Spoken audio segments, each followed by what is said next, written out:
Hello, magandang umaga. Andito tayo ngayon kay Justin sa bahay nila. Ito yung bata ay meron siyang condition. Anong condition niya, mami? Ano po, yung kamay niya po hindi na po naitataas Tingnan po. ko nga, Justin. Ayan o. Sige nga, Justin, angat mo nga. Ayan o.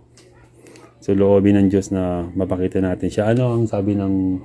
Sabi po nung sa ospital po, kailangan na daw po i-therapy. Hanggang sa lumaki na po siya, hindi ko po siya talaga naidala dahil sa kawalaan nga po. Hindi ko po siya napaanuhan kahit na isang beses na mapatherapy po. Sige, loobin ng Diyos, mapatherapy natin siya. Anong pangalan mo na ulit? Justin Ilan taon ka na, Justin? Ilan taon ka na daw na? 5. 5 years old siya si Justin, no? O, loobin ng Diyos, Justin, mapacheck up natin sa therapy, ha? Ha, Justin, ha? Masakit ba? Oo. Sige, ano bang gusto mo sabihin?